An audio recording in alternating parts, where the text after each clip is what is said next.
Vigia cai nos últimos 5 dias uma bagatela aí de 20,79% e a causa da queda aparentemente parece muito óbvia. Inadimplência da Languiru, que representa 12% do patrimônio líquido do fundo. Mas, Léo, se a inadimplência é de 12% e os dividendos vão cair 12% e a receita imobiliária vai cair, ou receita de crédito vai cair 12%, por que que o fundo cai 20%? Não deveria cair 12%? Nesse vídeo eu vou te explicar o paradoxo dos fiagros. Depois a gente vai discutir sobre a situação atual do Vigia. Eu vou te contar algumas coisas que provavelmente você que é cotista do Vigia não deve saber. E por fim a gente vai chegar na conclusão se esse desconto é exagerado ou não, se ele gera oportunidade ou não, ou se ele é só mais um alerta de uma cilada que está armada. Sendo bem sincero, esse vídeo vai ter conteúdo pra caramba, então se eu fosse você, prestava um pouquinho de atenção aí, senta de maneira confortável, pega seu cafezinho que o pau vai quebrar. Então, antes da gente falar propriamente do Vigia, que eu preparei aqui muita coisa para falar do Vigia com vocês, eu quero te contar sobre esse paradoxo dos fiagros. Então vou abrir a tela preta aqui, que aí depois a gente vai para essa análise de Vigia, a gente vai ler relatório, a gente vai fazer conta aqui, você vai entender tudo, inclusive para você que gosta do Vigia, que é o fiagro mais famoso que tem hoje, é o que tem o maior número de cotistas, você vai entender se você tem que baixar seu preço médio ou não. Vai chegar nessa decisão sozinho, sem eu precisar falar nada, só com as informações que eu vou te passar aqui. O que é esse danado do paradoxo do fiagro? Léo, você inventou esse trem? Eu inventei esse nome, paradoxo do fiagro, foi o jeito que eu chamo isso. Mas essa situação, ela acontece e não tem como você negar isso. Vamos entender aqui o que é um fiagro? Tem muita gente que confunde e acha que o fiagro, ele é um FII, né? Um fundo imobiliário, só que empresta para o agro. Não existe isso, tá, galera? O FII, fundo de investimento imobiliário, ou ele compra tijolo, ou ele empresta através de CRI, LCI e LH. CRI, certificado de recebíveis imobiliários, por isso do I de fundo imobiliário. LCI, letra de crédito imobiliário, e LH, que é a letra hipotecária, que também tem a ver com o mercado imobiliário. Então, o fundo de investimento imobiliário, o famoso FII, ele segue todas aquelas normas, aquelas 3 regras, né, que eu já expliquei para vocês. Eles fazem parte dos tijolos e dos créditos atrelados a esses 3 tipos de crédito. Agora, quando a gente fala de fiagro, é FIAGRO, não é FII agro, fundo de investimento imobiliário do agro. Não, não é isso não. É fundo de investimento no agronegócio. Isso aqui não existe, tá? Isso aqui, quando tem crédito envolvido, não existe FII agro. Até existe FII agro, que são aqueles fundos de investimento imobiliário que compram fazenda. RZTR é um exemplo. Agora, que empresta crédito, para você emprestar crédito para o agronegócio, você tem algumas maneiras. Através dos CRAs, olha que interessante, dos LCAs, e de outros créditos que não vou nem entrar em discussão aqui para não confundir sua cabeça. Mas você consegue perceber que os caras só pegaram o I do CRI e trocaram por um A do agro? Aqui, ó, do LCI, pegaram o I aqui da LCI e trocaram pelo A do agro. Então, um FII não pode ter CRA. Colocou CRA na carteira, virou FI Agro, que hoje se comporta da mesma forma que um FII, apesar de ter legislações um pouquinho diferentes. Outro tipo de investimento que a galera confunde muito com fundo de investimento imobiliário são os FI Infras, que não é FII Infra, não, é fundo de investimento em infraestrutura. O pessoal confunde pra caramba e pouca gente explica isso direito, né? Mas vamos pegar aqui então agora o próprio FIAGRO. Agora que você já entendeu a diferença entre FII de verdade, né, o Fundo de Investimento Imobiliário, para o FI Agro. Então, Vigia, SNAG, Rura 11, RZAC, todos esses são fundos de investimento do agro. Não é fundo imobiliário, é fundo de investimento do agronegócio, beleza? Tanto que quando você abre a carteira de crédito, a gente vai abrir a carteira de crédito aqui do Vigia, vamos dar uma olhada se tem CRI ou LCI lá? Olha só, vou aqui pular direto para a carteira de crédito aqui, ó. Vê se tem LCI ou CRI aqui, ó. Olha lá, CRA,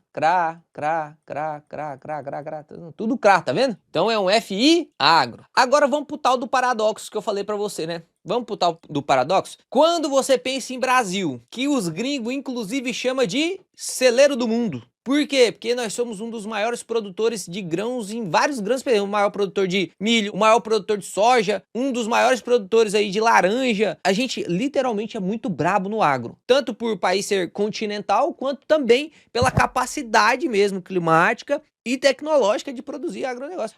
Tem muita gente que pensa que não, mas a Embrapa, que é um serviço estatal, né, foi investido muito dinheiro lá para aumentar a tecnologia do agro, e o agro se desenvolveu muito bem no Brasil, muito bem. Então, realmente, o agro carrega o Brasil nas costas. O agro não vai ser responsável para fazer o Brasil ser primeiro mundo, mas foi o responsável por não deixar o país se tornar um terceiro mundo. Segura a gente aqui, sempre muito bem. Então, o agronegócio muito forte no Brasil. E, sabendo disso, o que acontece no agro? Eu não sei se você já percebeu, mas o agro tem muito subsídio. Não é verdade? Tem muito subsídio, BNDES, tem o Banco do Brasil, não vai fazer plano safra agora? Tem muito subsídio. E sempre quando você pensa em crédito do agro, você pensa em qual banco? Olha o tratorzão passando aí nas propagandas. Deixa eu a propaganda aqui do lado, qualquer uma que você pesquisar, você vai ver um tratorzão passando, colhendo soja, colhendo safrinha de milho, colhendo um monte de coisa, e tá lá o tratorzão com a logo do Banco do Brasil, não é verdade? Banrisul também empresta pro agro, ABC também empresta pro agro, o Itaú, Santander, Bradesco também empresta pro agro, mas o Banco do Brasil é aquele primeiro que vem na sua cabeça porque é o que detém o maior market share do agro. Inclusive, agora que o agro tá com problema, o Banco do Brasil foi o principal a sofrer, né? Por conta das inadimplências do agro. Só que o que eu quero te dizer aqui, Léo? Por que você tá dando todo esse disclaimer aí? Porque quando um CNPJ ou uma pessoa física, né, vai pegar dinheiro emprestado na categoria agro, e eu te falo isso por experiência própria, o sogro do Andrezão, que é o responsável por postar os vídeos pra vocês, se atrasa, quem é o culpado é o André, tá? O sogro do Andrezão tem uma fazendinha, e dentro dessa fazendinha ele pega crédito agro para poder plantar. Sabe qual que é os juros? Ele consegue juros de 3, de 5, de 6% ao ano. Você entendeu? É subsídio. Tem como você emprestar crédito para alguém enquanto a taxa de juros está a 15, 14%, a 6, a 8, a 10 que fosse? Tem como emprestar? Não, é subsídio, é subsídio. Então, perceba, todo mundo vai lá nos bancões ou nas cooperativas e tal, vou usar aqui o Banco do Brasil, tá? Para poder pegar o crédito mais barato, 6%, 8%, perfeito? Eu vou usar o Vigia como exemplo, mas isso é em todos. Em todos você vai olhar isso, tá? Inclusive, vou até entrar aqui na Word, ó. Vamos entrar aqui na Word e eu vou aqui em ranking de fundos, e aqui na parte de ranking de fundo eu vou ranquear só os Fiagro, tá? Então eu vou pegar aqui, ó, Fiagro, tá? Aqui, ó, Fiagrão, e aqui você vai conseguir ver, cara, que todos os Fiagros, todos, sem exceção nenhuma, olha o quanto que pagam de dividendo, 16%, quem paga menos aqui é o KNCA, né? 16%, 14%, 17%, 19%, 18%, 16%, 17%, 22%, tira uma dúvida honesta, tô sendo honesto aqui do coração puro, por que você acha que esses fundos pagam pra caramba? Por que você acha que eles pagam pra caramba? Porque eles cobram juros altos pra caramba. Você vai entender onde eu quero chegar. Vamos pegar aqui o relatório do mês passado. Olha o juro que ele cobra. O Vigia, eu tô falando do Vigia porque vai ser o nosso assunto, mas você pode olhar em qualquer fiado. Olha isso aqui, CDI mais 3%. Olha o Languiru aqui que foi o que deu problema, né? A gente já vai comentar sobre qual foi o problema. CDI mais 6%, CDI mais 5%, CDI mais 4%. Você sabe o que é isso, cara? Eu não sei se você sabe, mas CDI mais 4 é 14,25 mais 4%. Isso aqui dá 18,25%. Aí agora vamos pensar juntos, para você entender o paradoxo aqui, tá? O paradoxo aqui. Vamos pensar juntos aqui? Por que alguém pegaria dinheiro emprestado a 18,25%, sendo que existe crédito subsidiado para o agro para pegar 6,8%? Por quê? Pensa. Exatamente, porque não conseguiu pegar 6,8. Tentei, não consegui, seja porque realmente eu não cumpro com alguns pré-requisitos para conseguir pegar esse crédito subsidiado. Então, se eu não consigo cumprir esses pré-requisitos, eu não consigo pegar ele subsidiado. Outra coisa, às vezes eu já peguei, só que eu não sou um devedor muito bom. E aí, como eu já tô com dívida, ou talvez eu já até peguei ele subsidiado, eu não consigo pegar mais. Eu já peguei lá, não consigo pegar mais agora, porque eu não quitei meus últimos créditos. Só que eu tô precisando de mais, porque minha operação está endividada, está alavancada pra caramba, e eu preciso de mais dinheiro para continuar tentando recuperar. Então eu vou em busca de crédito mais caro. O Tesouro Direto. Por que você acha que o Tesouro Direto tá lá pagando IPCA mais 8? A gente fez um vídeo ontem sobre isso. Por quê? Por que você acha que ele não tá emprestando a IPCA mais 4? Porque ele tá precisando de mais dinheiro, ele tá apertado e a galera tá exigindo mais, porque tem mais risco. Risco fiscal, todo aquele papinho lá que eu te expliquei no vídeo anterior. A mesma coisa aqui. Por que o cara não vai lá e pega o crédito a 6? Por que o cara do agro não vai lá e pega o crédito a 6, a 8, a 10 que seja? Por que o cara se submete a pegar a 18%?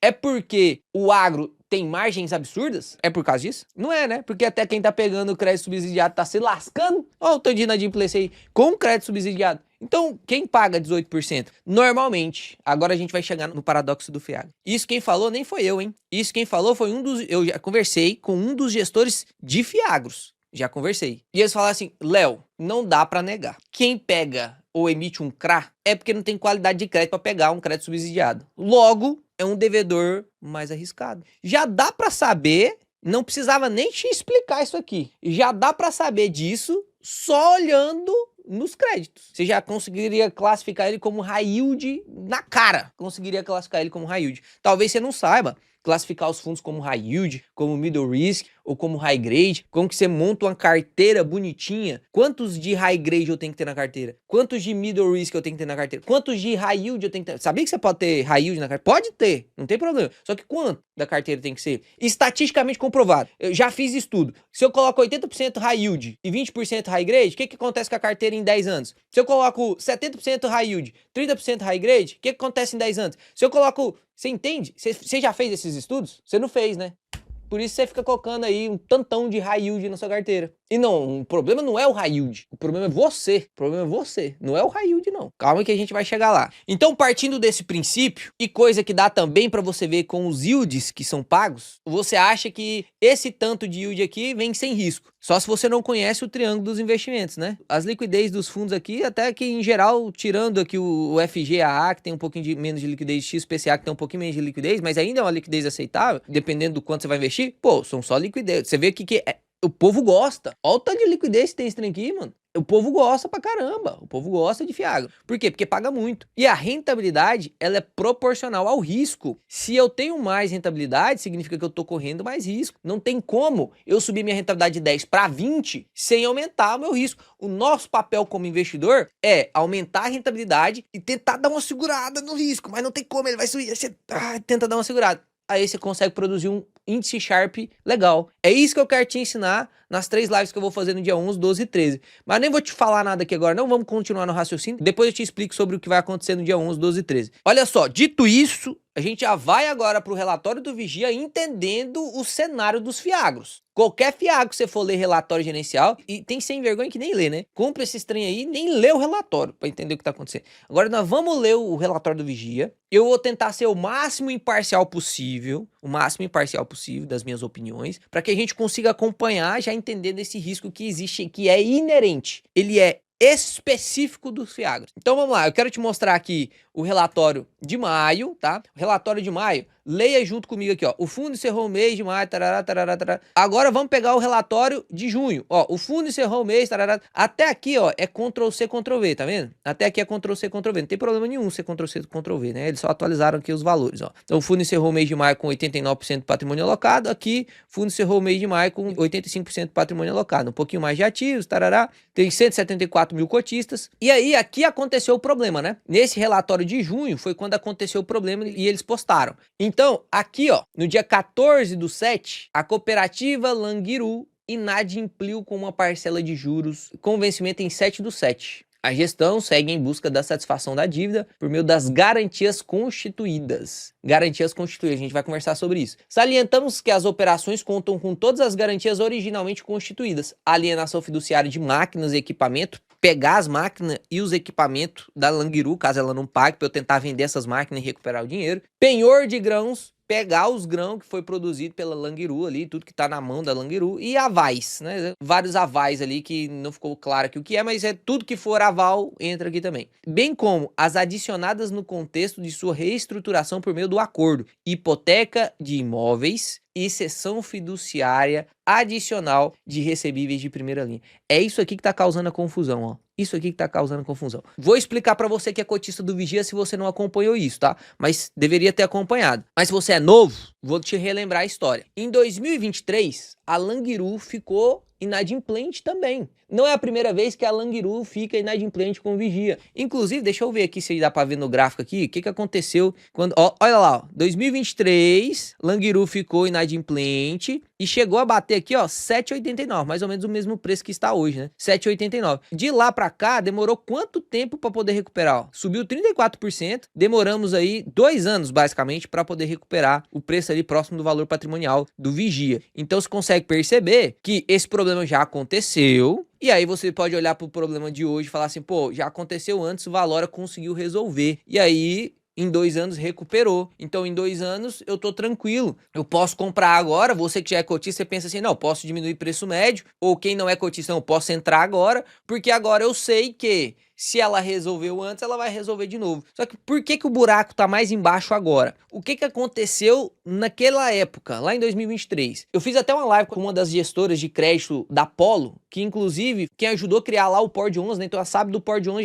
o Pord 11 já tem 13 anos, ela sabe de toda a história do Pord, tava lá. E ela fala sobre essas garantias, quando um devedor fica inadimplente e eu tenho que acionar a garantia. Como que funciona? O quão bom é, se realmente faz sentido, quanto tempo demora. Tá tudo nessa live aqui, foi muito legal. Você tem que assistir essa live, cara. Principalmente você que gosta de fiagro, de fundo de papel. Você tem que entender esse lado de como o gestor vê na hora de assumir uma garantia. Eu, inclusive, perguntei pra ela se ela já tinha executado alguma garantia, porque no Pord nunca aconteceu, mas dentro da gestora, se ela já tinha acionado alguma garantia e como que foi. O que aconteceu, quanto tempo demorou, quanto de dinheiro que ganhou ou perdeu. Ela falou tudo isso lá. Se fosse eu assistir essa live, tá? De graça pra você ir, conteúdo absurdo, né, cara? Não faz sentido você não assistir. Então esse é o pensamento atual. Mas o que tem de diferença? Eu vou usar a tela preta aqui pra te explicar isso, tá? Lá em 2023, ó, 2023, vamos comigo aqui, ó, 2023. Langiru, Vigia. Não, Vigia é Fiag, tem que ser verdinho, né? Pera aí. Fiag é agronegócio, tem que ser verde, né? Então lá, Langiru, Vigia. Vigia fez o quê? Emprestou dinheirinho pra Langiru. Antes de 2023, tá? Então emprestou um dinheirinho aqui e tá cobrando juros, né? CDI mais 6.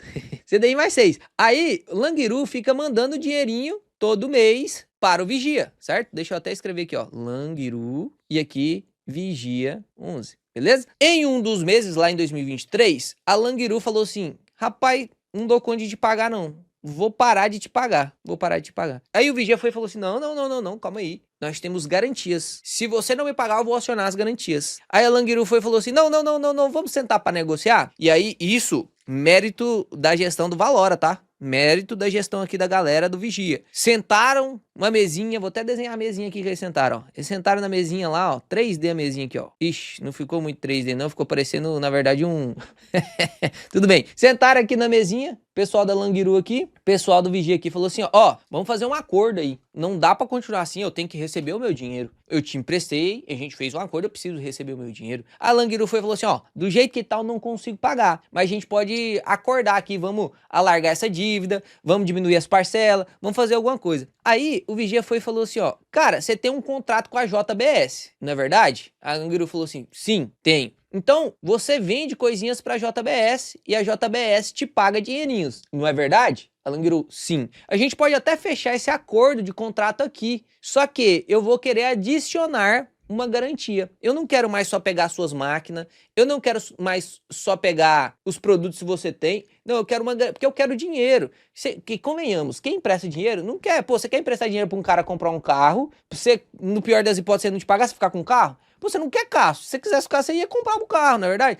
O Vigia não quer frango. O Vigia não quer máquina, trator. Não, o Vigia não quer isso. O Vigia quer dinheiro. Então, as melhores alienações são aquelas de cessão fiduciária no quesito de continuar recebendo, principalmente quando você atrela uma empresa melhor e maior do que aquela que você está emprestando. Então, aqui, na verdade, ele falou assim, ó, o gestor do Vigia falou assim, ó, se você deixar de me pagar, tudo que a JBS iria te pagar, vai pagar para mim. Então, vamos supor aqui que neste mês era para você me pagar 10 mil reais, mas você não me pagou. E você tá vendendo as coisas pro JBS. O JBS tá te pagando 20 mil reais. Desses 20 mil reais, 10 mil vai vir para mim. Cessão fiduciária. Inclusive, dependendo do contrato de cessão fiduciária, pode receber até mais. Pode receber até mais. Esses 20 mil entra aqui na Langiru, tem custo pra caramba, não sobra 10 mil e aí ele não consegue pagar. Então, antes de ser consumido com o custo da Langiru, teoricamente, iria aqui para o gestor do Vigia, né, para o fundo imobiliário, através dessa cessão fiduciária. Isso que é cessão fiduciária, mais uma coisa que você aprendeu. Fiduciária. O que é cessão? Abrir mão, né? Fidúcia, dinheiro.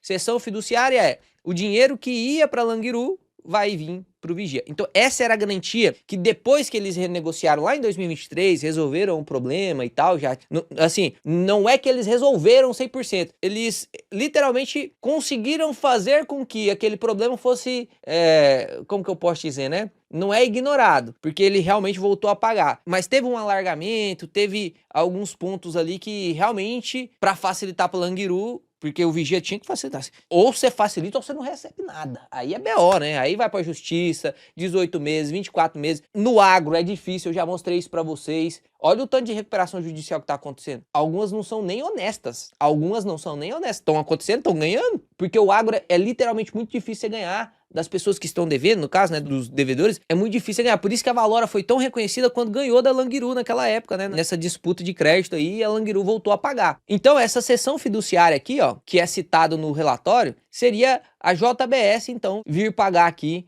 para o Vigia. E então não importava se a Langiru ficasse inadimplente, porque eu ia receber da JBS. Só que aí que nasceu o problema. O pessoal da Langiru falou assim, cara, não teve isso aí não. Eles discordam. Inclusive, olha aqui, ó, a gestão refuta todas as informações eventualmente vinculadas com base em discursos unilaterais. Porque já foi, inclusive já saiu essas notícias, né? A securitizadora, inclusive, que é o PEA, já saiu essa notícia de que, teoricamente, não foi a OPEA que falou isso, né? Mas a Langiru falou que não tem isso não, cara. Esse negócio de cessão fiduciária aí não tem não. E já deu problema em 2023, agora tá muito mais sujeito para recuperação judicial. Talvez com renegociação de metade da dívida. Pode ser que realmente o patrimônio esteja em jogo aqui. A gestão tá falando, não, teve sim. Então tá essa briga, entende? Langiru não teve, Vigia teve. Não sabemos o que aconteceu aqui agora, né? Temos que esperar cenas para os próximos episódios. E aí eu quero ler com vocês isso aqui, ó. A garantia ligada à JBS virou o ponto central da crise. Além da inadimplência, existe uma disputa sobre as garantias usadas na renegociação da dívida, que já foi renegociada lá em 2023. Durante a reestruturação realizada anteriormente, teria sido estabelecida uma cessão fiduciária de recebíveis provenientes de um contrato de prestação de serviço entre a Langiru e JBS. Aquilo que eu te expliquei no quadro preto. Na cessão fiduciária, determinados recebíveis são direcionados para o pagamento da dívida. Na prática, o fluxo financeiro do contrato deveria funcionar como proteção para os detentores dos CRAs em caso de atraso. O problema é que a Langiru afirma que a cessão não teria sido formalmente constituída, porque não houve a anuência da JBS. A Valora contesta essa interpretação e sustenta que a garantia foi devidamente estabelecida. A discussão deverá ser analisada judicialmente. Caso a garantia seja considerada válida, os credores poderão tentar acessar diretamente os recebíveis vinculados ao contrato. Caso contrário, os CRAs poderão ser submetidos à condição de processo de liquidação da cooperativa. E olha lá, o plano de recuperação impor perda de 50% aos credores. Outro fator que agravou a reação do mercado foi a possibilidade dos detentores dos CRAs serem incluídos no plano de pagamento de liquidação extrajudicial da Langiru. Uma das propostas dessa recuperação judicial. Porque o que é recuperação extrajudicial? Ainda não foi para a justiça, né? Então é extrajudicial e é um acordo entre os devedores. Então imagina que eu tô devendo para você.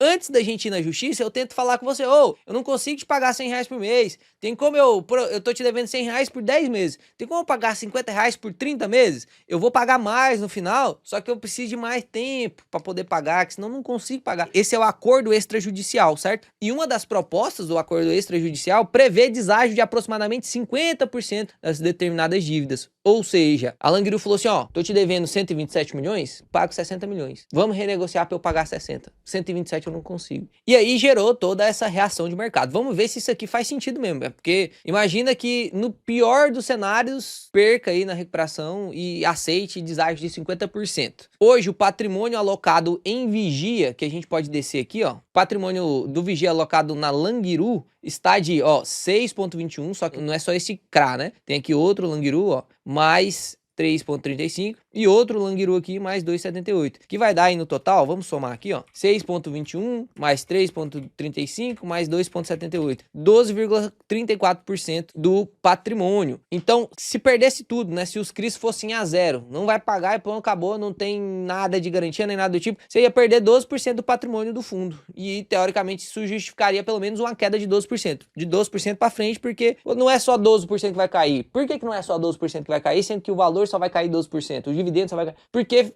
fica o medo no mercado, né? O mercado fala assim, pô, se ele perdeu 12, será que ele não pode perder 20? Será que ele não pode perder 30? Então eu vou derrubar mais a cota aqui, vou vender mais, porque agora eu tenho a desconfiança. Se já perdeu 12, não pode perder mais? Então não é que a queda é totalmente irracional. Tem medo aqui dentro? É óbvio que tem medo aqui dentro. É óbvio, a gente nem sabe o que vai acontecer ainda. Já ficou inadimplente, então já vai cair 12% da receita. Pode ser que até mês que vem já resolva? Pode ser, mas o medo que fica é, pô, deu problema em 2023, tá dando problema agora de novo, tá com esse negócio da sessão fiduciária que era pra ter, mas não tem, não sei o que tá acontecendo. Pô, você não fica com a desconfiança da gestão? Porque a gestão fica meio que de braço atado nesse momento, vai falar o que pra você? Tá acontecendo mesmo a inadimplência, o crédito era caro mesmo, sabia do risco mesmo e alocou 12% mesmo do portfólio. Vai falar o quê? Tem que falar, né? E aí, na minha opinião, o maior problema é hoje a Languiru, né? Porque já ficou inadimplente, mas a gente tem outros CRAs aqui que eles também estão com problema. Sabia que a Cotribá também tá com problema financeiro? A Bela Agrícola tá com dificuldade financeira absurda. E se ficar inadimplente também esses outros dois? E lembra do problema da Fiagril? E olha que eu nem invisto em Fiagro. Eu nem sou cotista de vigia. Você deveria saber se você é cotista de vigia. É isso que eu fico bravo com quem investe em ativo arriscado. Pode ser Bitcoin, eu tô usando Fiagro aqui, mas pode ser Bitcoin, pode ser ativo, eu vou investir em Magalu porque eu quero. Mas não lê nada sobre Magalu, então na verdade você é um especulador. Você tá sendo convencido pelo conto da sereia dos altos dividendos. No caso do Magalu, das altas valorizações, que dá pra valorizar rápido, 50 centavos. Valoriza 1 centavo é 2%, né?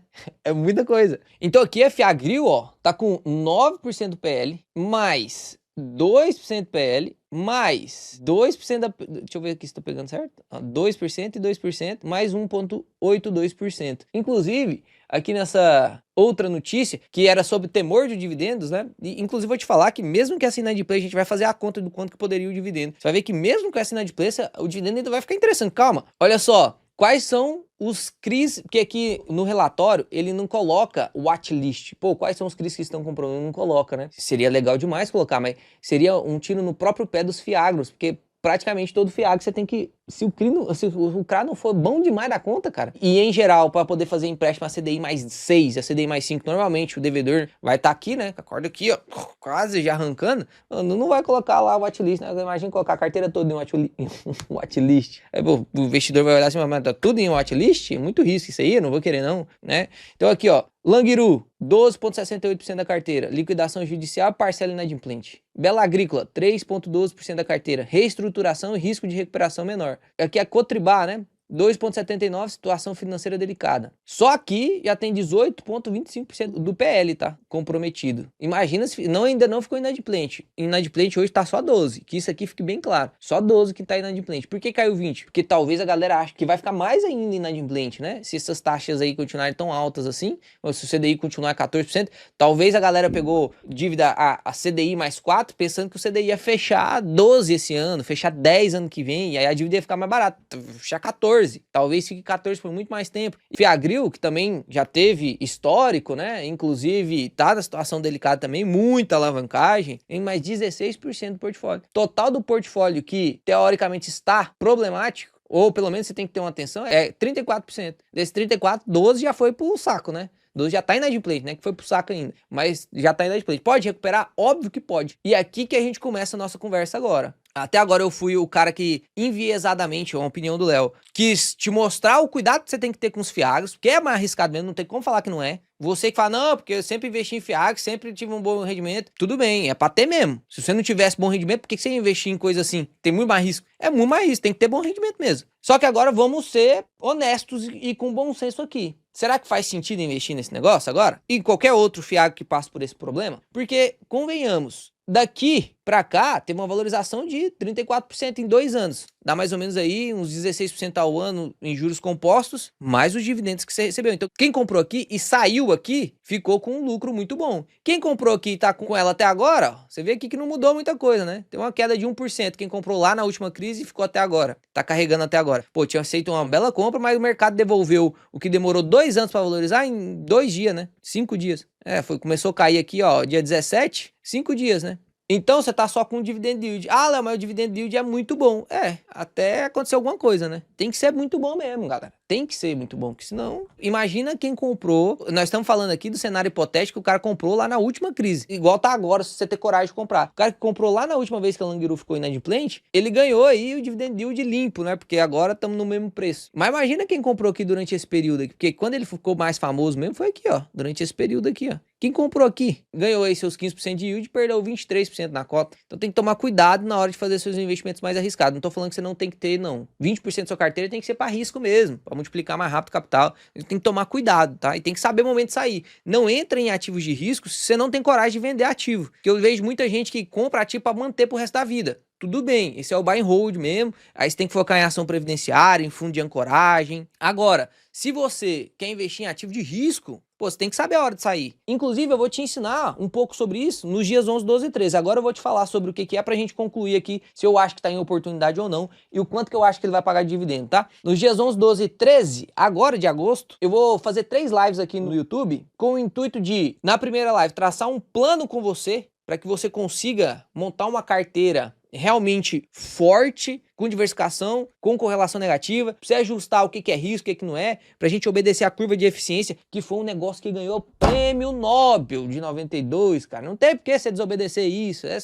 Tem que ser gostar de dar murro em ponta de faca mesmo. Aí na aula 2 eu vou te ensinar como que a gente vai chegar nos melhores fundos imobiliários e nas melhores ações que estão em oportunidade nesse momento e que provavelmente vão entrar na época da eleição. E na aula 3 eu vou te ensinar uma coisa que funcionaria muito bem hoje para você, que é calcular o preço teto dos seus ativos, quanto de margem que você tem, quanto você espera ganhar desses ativos. Então a gente vai aprender a calcular valor intrínseco. Eu vou resumir para você sem brincadeira, umas 2.000 páginas de livros complexos que eu tenho certeza absoluta. Eu já comprei, não vou falar que eu comprei todos os cursos, mas eu já gastei mais de 150 mil reais com curso de investimento e em nenhum os caras ensinam isso que eu vou te ensinar nessa aula gratuita. Você não vai precisar pagar R$1. A única coisa que você tem que fazer é se inscrever no QR Code que tá aqui, se você estiver na TV, né, você aponta o celular aí. Se você tá no celular, tem um link na descrição. Link na descrição, você clica aí, dá pra você se inscrever também. E aí, meu amigo, se prepara pro dia 11, que vai ser coisa de louco. Vai ser coisa de louco. Então, vamos finalizar aqui agora o vídeo, porque eu não quero ser aquele cara que só conta má notícia, né? Apesar de que às vezes tem que dar umas má notícias mesmo.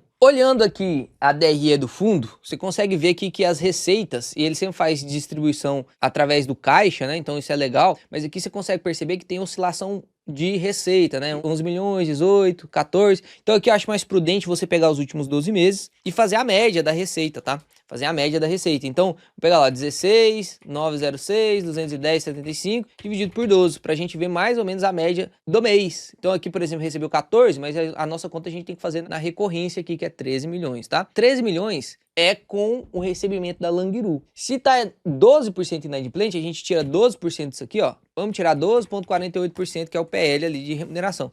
A gente ficaria com 12 milhões de receita. Essa receitinha aqui, tá? 12 milhões de receita. Vamos tirar as despesas? Isso aqui a gente só tá tirando coisa, fazendo uma conta muito simples. A despesa recorrente é de 1,366,843,41. Beleza? Então, o resultado do fundo, teoricamente recorrente, que você pode contar com os 12 meses, tirando a Langiru, supondo que não vai mais receber da Langiru pelo menos aí por uns 6 meses, 12 meses, só para você entender o quanto que de dividendo que você receberia. Então agora o que a gente tem que fazer é pegar esses 10 milhões e dividir pelo número de cotas, que é, vou dividir aqui, ó, 106 milhões de cotas, beleza? Vamos ver quanto de dividendo que vai dar. Tá lá, ó, 10 centavos, na média 10 centavos, tá? Vai ter mês que pode distribuir um pouquinho mais, porque o resultado vai ser maior? Vai ter mês que sim. Vai ter mês que vai distribuir menos? Então, é sempre bom você fazer essa conta através do recorrente, que você fica mais protegido, tá? Sem surpresas. Então, seria 10 centavos de pagamento. Você percebe que 10 centavos de pagamento por uma cota que hoje está custando, vamos abrir de novo aqui para ver quanto está custando, R$ 7,90, inclusive só hoje subiu 5%, né? Tava lá 6,63, subiu 5% hoje. Se a gente divide isso aqui por 7,90, pô, é um yield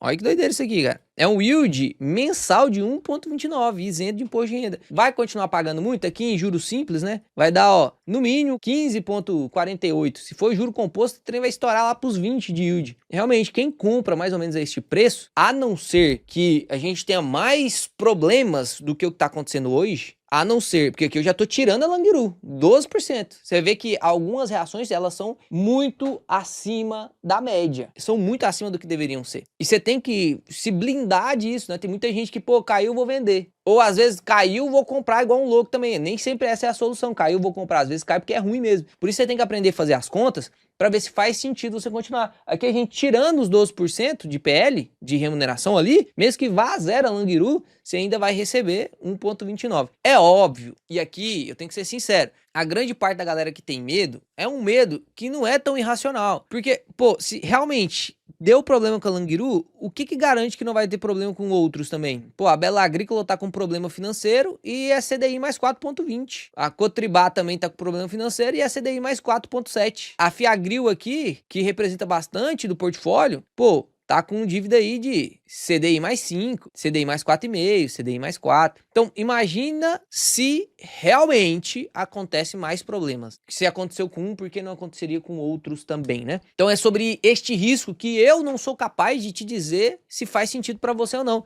Quem tem que decidir se faz sentido para você ou não é você mesmo. Você mesmo. Eu quero correr esse risco para receber 1,29, porque lembra, pô, é 1,29% de yield. É absurdo isso aí, é muita coisa, é demais. Só que tem um risco inerente ali, né? Tem um risco inerente. Então, 7,50 eu realmente acho muito exagerado pro que aconteceu, eu acho exagerado. Vou comprar? Não vou comprar, não cabe na minha carteira. Se um dia você entrar na MGD ou no Método 21, você vai entender o porquê que atualmente não cabe na minha carteira. Pode ser que em algum momento entre, pode ser que em algum momento entre. No momento faz sentido? Para mim não faz sentido nesse momento. Então, inclusive, eu quero que você deixe aqui no comentário, você que é cotista de vigia, se você tá comprando mais, se não tá, o que você acha do que tá acontecendo? Se você tá com medo aí da Bela Agrícola, da Cotribá, da Fiagril, ou não, se você nem sabia disso, não tá nem aí, você só tá olhando pro yield, deixa eu saber aqui. Porque, cara, se você realmente quiser aprender, se inscreve lá nessas 3 lives que eu te disse, aí fica pedindo o tempo todo pra eu fazer live aqui no YouTube, quando eu faço, você não tá lá pra participar, né? Então participa dessas, se prepare, vai ser às 20 horas, já dá tempo de você chegar do trabalho, tomar um banhozinho, jantar talvez não dê tempo, mas você pode jantar assistindo, entende? Então não perde não, porque eu vou te ensinar tanta coisa lá, e as lives não vão ficar gravadas, então eu vou te ensinar tanta coisa lá que